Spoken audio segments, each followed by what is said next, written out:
Salut à tous, c'est RekoMaster, j'espère que vous allez bien et aujourd'hui je suis très heureux de vous retrouver pour une nouvelle vidéo, la 7e du mois de décembre puisque nous sommes déjà le 7 décembre. J'espère que ce calendrier de l'Avent se passe bien pour vous, que vous êtes toujours en forme et que vous êtes prêts pour toutes les vidéos qui vont suivre. Aujourd'hui, en tout cas, on se retrouve pour un top 10 des plus belles illustrations de Mitsuhiro Arita, cet illustrateur de légende qui nous a tant marqué. C'est probablement l'illustrateur le plus populaire de l'intégralité de notre hobby, et donc je vais vous partager aujourd'hui mes 10 illustrations préférées de Arita. Encore une fois, c'est un classement bien sûr totalement subjectif, donc j'ai hâte de récolter vos avis dans les commentaires. N'hésitez pas de votre côté à me partager votre propre classement, à me dire quelles sont vos cartes préférées de cet illustrateur. Ça sera probablement pas les mêmes que les miennes, mais en tout cas ça sera très très cool de recueillir vos avis sur la question. On commence sans plus tarder avec la 10e de ce classement, donc le Dracolos Obscur de la série Team Rocket. C'est une carte que j'aime énormément, j'aurais adoré pouvoir la classer plus haut en fait dans ce top, mais il y a tellement d'illustrations incroyables d'Arita que elle n'a pu décrocher que la 10e place entre guillemets. En tout cas, c'est une carte magnifique. Habituellement, on voit un Dracolos beaucoup plus lumineux, beaucoup plus calme. C'est notamment le cas dans la série Fossile, également dans la série Neo Destiny. C'est un Pokémon pacifique qui aide les marins, qui aide les personnes proches de la noyade, Dracolos. Et ici, dans la série Team Rocket, eh bien, ce Dracolos obscur nous est décrit comme un dieu de la destruction, donc comme une créature quasiment maléfique. Donc c'est assez antinomique, mais je trouve ça particulièrement drôle et particulièrement novateur, mine de rien. Donc c'est pour ça aussi que j'aime beaucoup cette carte et qu'elle m'a tant marqué à l'époque de la sortie de la série Team Rocket. Toujours est-il que l'illustration en elle-même est complètement dingue, la posture du Dracolos comme ça, un petit peu en courbe, je trouve le Pokémon tellement bien représenté, tellement bien illustré, ses ailes de chauve-souris qui ressortent d'autant plus, et puis même son ventre, son torse qui est proéminent ici, je sais pas, il y a vraiment quelque chose qui est particulièrement élégant et en même temps mystique dans cette carte. Elle m'a toujours beaucoup plu et donc je suis très heureux de vous la présenter aujourd'hui. C'est la 10e carte de ce classement. En numéro 9 de mes cartes préférées de Mitsuhiro Arita, il s'agit du Celebi Crystal de la série Skyridge, une série qui n'est jamais sortie en France, vous le savez. C'est une très très très belle carte. Ce que j'aime beaucoup avec ce Celebi, au-delà de l'illustration du Pokémon en lui-même, c'est plutôt le fond. On a vraiment cette idée de voyage temporel parce que on sait pas exactement où on se trouve. On sent qu'on est à la lisière d'une forêt parce qu'il y a des éléments végétaux quand même, quelques plantes, quelques feuilles, mais on a ces couloirs temporels en fait qui semblent apparaître avec une couleur violette qui est projetée directement vers nous, une couleur verte un petit peu plus en bas. Donc on sent que Celebi ici est en train de changer de dimension, qu'il passe d'une forêt à une autre, d'une dimension à une autre. Et ça, je trouve ça particulièrement magique parce qu'ici, Arita a très bien compris quel était le rôle de Celebi dans l'écosystème, dans le monde Pokémon de manière générale, et il l'a particulièrement bien illustré. Donc je trouvais ça totalement logique que Celebi occupe la 9e place de ce classement. On continue avec la 8e carte de mon top 10. Il s'agit du Junko de la série X-Emerald. Qu'est-ce qu'elle est belle cette carte. Elle est absolument incroyable.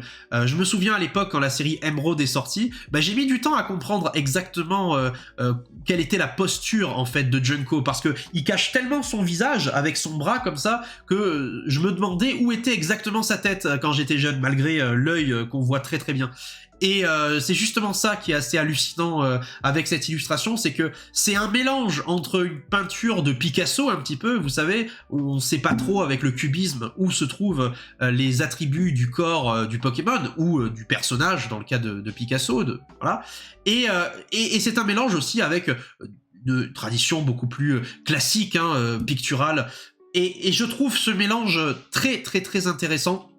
C'est une illustration qui marche très très bien avec la forêt hein, que l'on observe dans le fond de la carte, dans le fond de l'illustration, ce côté très tropical. Et je sais pas, il y a quelque chose qui m'éveille beaucoup de choses, qui me rappelle beaucoup de souvenirs. Et c'est peut-être aussi pour cette raison que je l'ai placée en 8e position, parce que cette carte éveille beaucoup de souvenirs et elle est incroyable, même en Holo Reverse avec le logo de la série et le nom en or. Oh là là, c'est une pure merveille. Donc merci à Arita de nous avoir offert cette illustration. La 7e carte de ce classement, il s'agira du Démolos, du magnifique Démolos de Arita de la série Néo Révélation qui occupait déjà mon top 1 de mes cartes Wizards préférées. Et là, clairement, cette carte était obligée d'y figurer également dans mon top préféré des cartes de Arita. Quelle merveille cette illustration. Je vais pas revenir 3 ans dessus, mais vous avez compris l'idée. Démolos, pardon, qui hurle à la faucheuse, qui crie comme ça en pleine nuit, et ce cri qui est une personnification même de la mort, les teintes violettes que l'on observe dans le fond de la carte, très sanguinolentes, qui nous rappellent eh bien les horreurs que cette nuit a pu renfermer, le Pokémon très bien dessiné. Bref, c'est une merveille à tout point de vue, un très grand fan de Démolos, et ici c'est une des plus belles illustrations que j'ai eu la chance de voir, donc cette carte devait impérativement figurer dans ce classement. Numéro 6, le Grolem Cristal. Ça peut peut-être vous surprendre, mais c'est une carte que je trouve fascinante, merveilleuse, magnifique. Pas assez d'adjectifs pour la qualifier. Je l'adore, tout simplement. Elle appartient à la série Skyridge, encore une fois, jamais sortie en France. Le Grolem est tellement beau, tellement bien dessiné, avec son regard perçant qui fixe l'horizon. Ce soleil crépusculaire que l'on voit dans le fond, que l'on discerne très bien. Ça me rappelle un petit peu, vous savez, le sommet de la pyramide de combat dans Pokémon Emerald, où on avait accès à un soleil comme ça, très rouge.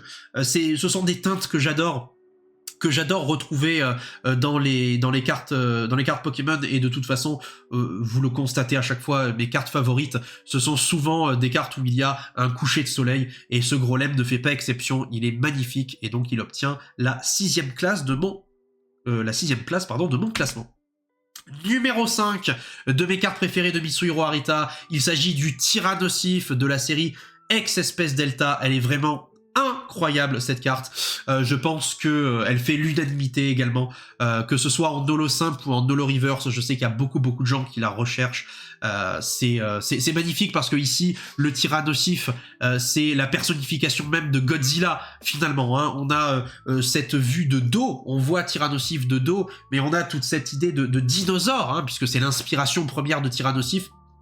Tout ce côté dinosaure ressort totalement dans cette illustration, avec tous les détails qu'on peut observer sur son dos très épineux, la queue également de Tyrannosif, et puis son regard, sa bouche, ce côté particulièrement sérieux dans son expression. Et puis, ce que j'aime beaucoup avec cette illustration, c'est qu'il n'est pas dans la nature, justement, il est au sein du complexe Holon, il est dans la tour Holon. Les expérimentations ont déjà été faites sur lui, c'est pour ça qu'il a le type feu-acier, ce qui n'est pas du tout son type habituel, hein, vous savez, hein, Tyrannosif, son type roche, ténèbres, qui n'a rien à voir donc avec le type qu'il a actuellement, et je trouve ça absolument fascinant, absolument merveilleux.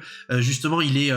en fait, ici, presque détenu dans ce complexe Holon. Il n'y est pas venu de son plein gré, il a été amené ici par les scientifiques, et on ressent tout à fait ça via les artefacts qui l'entourent, et toutes ces expérimentations qui ont pu être faites sur lui. Bref, c'est assez incroyable, et je suis absolument fan de cette carte. Encore une fois, merci à Arita pour cette illustration. Ma 4e carte préférée, c'est surtout pour la symbolique, pour l'histoire que cette carte représente. J'étais quand même obligé de vous la présenter. C'est donc la Trophy Pikachu numéro 2. Alors là, bien sûr, j'ai précisé, c'est celle du tournoi de 97, mais ça peut être celle de 98 ou de 99, peu importe, de toute façon, c'est la même illustration. Quoi qu'il arrive, parmi les trois, c'est ma préférée, hein, je l'ai toujours dit. Parmi numéro 1, numéro 2, numéro 3, médaille d'or, d'argent et de bronze, j'ai toujours préféré la numéro 2. Je la trouve magnifique, l'illustration est sublime. Le Pikachu, bah, on le voit bien, c'est là où on discerne le mieux ces détails, je trouve, mine de rien, avec bien ce contour blanc très symptomatique autour de Pikachu. C'est une carte magnifique qui a marqué notre histoire, qui a marqué notre hobby, qui est une des cartes les plus chères et les plus rares du TCG. Elle devait forcément figurer dans ce classement. Elle fait partie, c'est une pièce de musée, donc la voilà. C'est une carte incroyable. Les amis, avant de passer au top 3 et de vous présenter mes 3 cartes préférées de Mitsuhiro Arita, eh bien, laissez-moi vous parler du concours. Et oui, comme d'habitude, comme chaque jour, vous pouvez participer à notre concours pour gagner ces 2 magnifiques cartes illustrées, je vous le donne en 1000, par Mitsuhiro Arita, évidemment. Il s'agit donc du Lupio de la série X Gardien du Pouvoir et du Out de la série X Force Cachée. Ces 2 cartes sont en français, elles ont été tirées de boosters par nos soins, elles sont neuves, donc n'hésitez pas si vous voulez les rajouter à votre collection. Il suffit de participer au concours qui a lieu sur Instagram, comme d'habitude les liens sont dans la description. Vous allez sur la page du concours, tout simplement, sur la publication du concours, et vous commentez avec évidemment le mot code du jour. Attention, petit piège, ce n'est pas Arita, mais c'est Trophy, le mot code du jour. Donc voilà, vous avez 2 fois plus de chances de gagner si vous commentez Trophy sous la publication en question. Sur Instagram, les règles, c'est toujours les mêmes. N'hésitez pas à vous abonner à cette chaîne YouTube, ainsi qu'à nos 3 comptes Instagram, X7 Phenomval, Pokeli et Requamaster. Bonne chance à tous et je suis de tout cœur avec vous. Allez, c'est parti pour le top 3 des cartes de Arita. En 3e place, une de mes cartes de cœur de tous les temps. Il s'agit du Tyrannosif X de la série Force Cachée. Alors je sais que c'est une carte qui est globalement appréciée, c'est vrai, mais c'est rare que ce soit l'une des cartes préférées des gens. Pour ma part, de mon côté, ça l'est.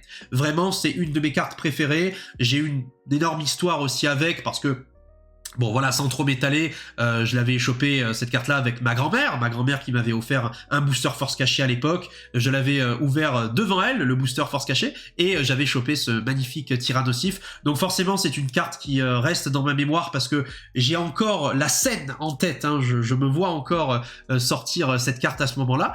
Et au-delà de ça, je trouve l'illustration particulièrement réussie. Ce Tyrannosif, on a tout le côté puissant, énergique de Tyrannosif qui ressort ici. Il nous domine en fait de toute sa hauteur et de toute sa masse aussi, parce qu'on sent qu'il pèse lourd hein, sur cette illustration Tyrannosif. On sent qu'il pèse lourd, on sent qu'il nous domine, qu'il est bien au-delà de la mêlée ici, et c'est le spectateur qui est eh bien finalement secondaire hein, face à cette illustration. Le spectateur ne peut que s'incliner face à la puissance de Tyrannosif qui est là pour tout écraser finalement, et bien entendu les 4 attaques, hein, ce qui est très très rare, les 4 attaques qui sont présentes sur le texte des attaques, hein, tout simplement les attaques de Tyrannosif. Ça fait plaisir, très très belle illustration de Arita. Mon top 3 de ce classement. Numéro 2 les amis, il s'agit du Rayquaza holographique de la série X Phantomolon que j'adore, que je trouve magnifique. J'en avais beaucoup parlé à une époque sur la chaîne YouTube quand j'avais fait le classement de mes cartes Rayquaza favorites. Et bien pour les mêmes raisons, j'adore ce Rayquaza, il descend en spirale vers le lac Olon. Alors quand il y a de la spirale dans les cartes Pokémon en général, j'aime beaucoup, surtout quand c'est Fukuda qui les met en place, qui les dessine. Ici c'est Arita et il le fait avec beaucoup de maestria, avec beaucoup de brio. Ce Rayquaza qui prend justement, qui fait tout le contour, tout le tour du cadre et qui est en train de descendre comme ça à toute vitesse justement vers le complexe, vers le lac Olon, vers le centre du lac Olon, avec cet artefact, une pierre centrale et 3 petites pierres qui gravitent autour de la grosse pierre au milieu. Je trouve ça magnifique. L'effet aquatique également, hein, en surface est très très très bien rendu. Le type eau de Rayquaza, parce que ici il s'est pris également les rayons Olon et donc il a changé de type. Ça va très bien avec les couleurs globales de la carte, avec la surface de l'eau, le fait qu'il y a un mélange entre la couleur bleue et la couleur grise pour symboliser à la fois le type acier et le type eau. Bref, c'est une réussite totale à tous les niveaux. J'adore cette carte et donc elle fait logiquement partie de ce classement et elle est en numéro 2. Les amis, on arrive au top 1 à ma carte préférée all-time dessinée par Mitsuhiro Arita, et il s'agit tout simplement du Libégon. Et oui, il s'agit du Libégon de Ex-Dragon.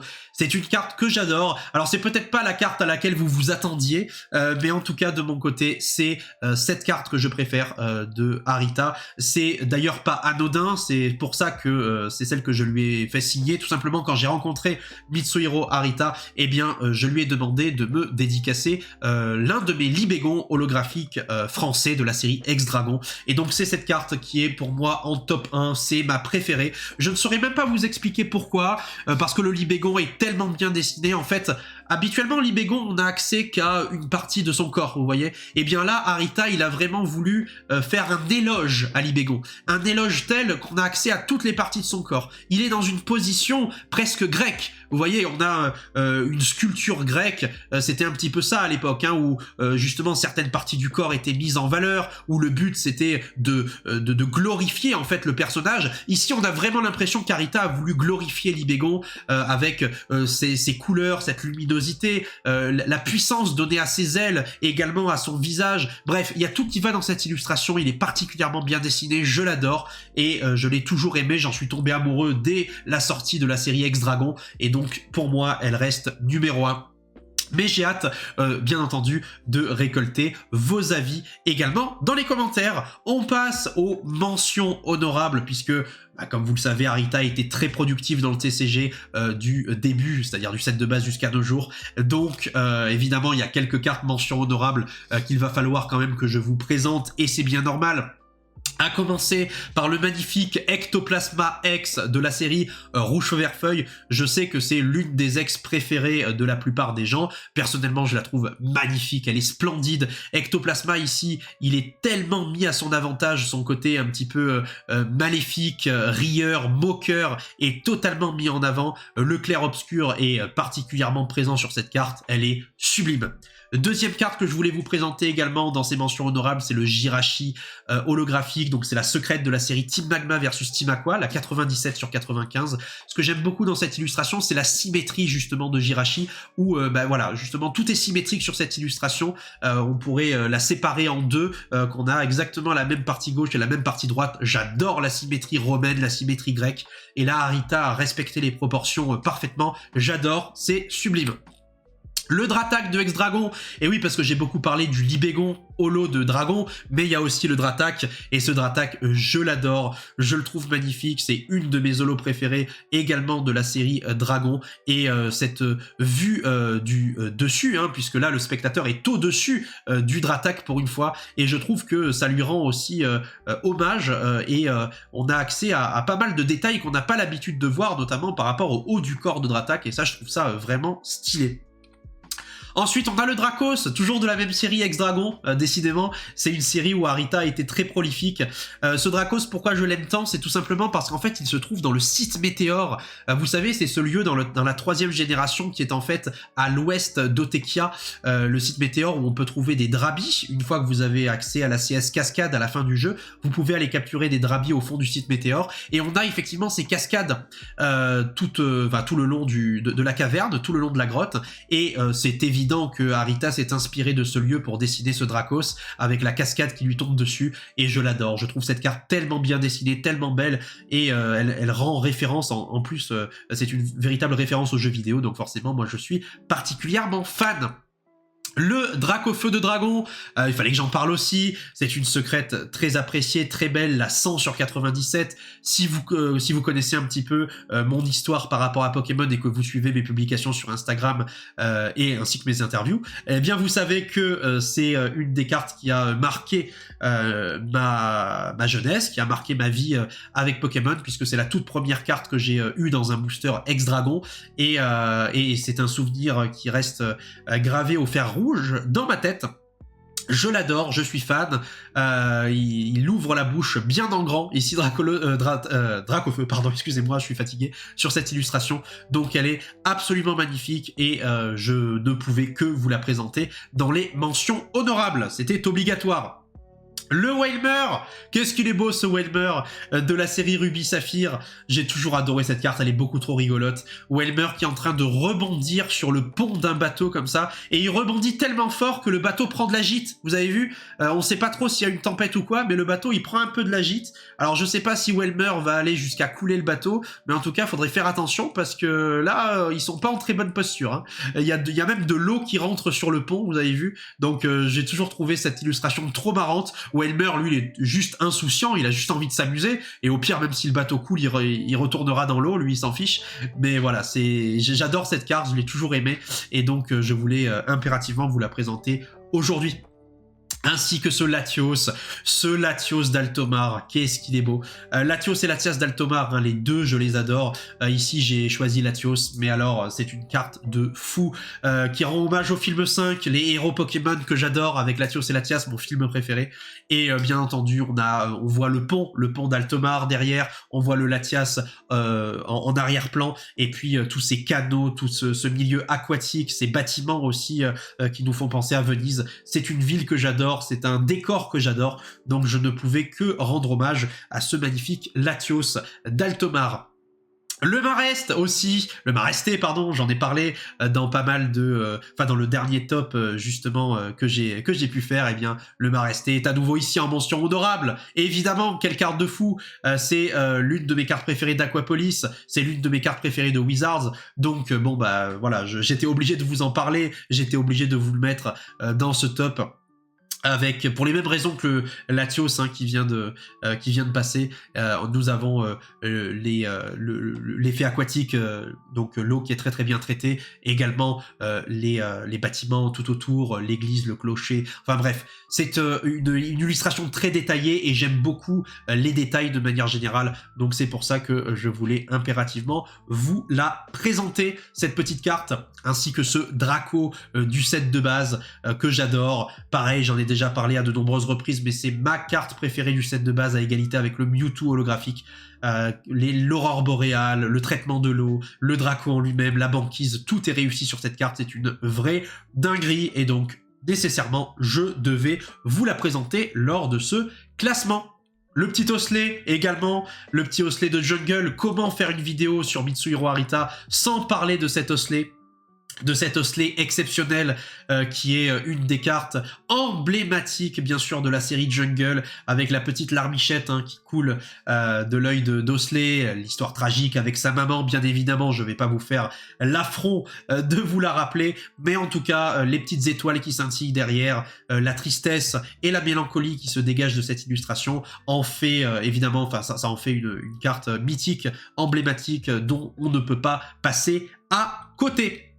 Voilà les amis, je voulais terminer sur cet osselet. J'espère que vous avez passé une belle vidéo, que vous avez apprécié. J'ai vraiment hâte de récolter vos ressentis et vos avis dans les commentaires. N'hésitez pas à me dire quelles sont, vous, vos cartes préférées de Mitsuhiro Arita. Et n'hésitez pas également à participer au concours qui se passe sur Instagram. Je vous souhaite bonne chance, prenez soin de vous et on se retrouve dès demain pour une nouvelle vidéo. Allez, ciao tout le monde et à la prochaine!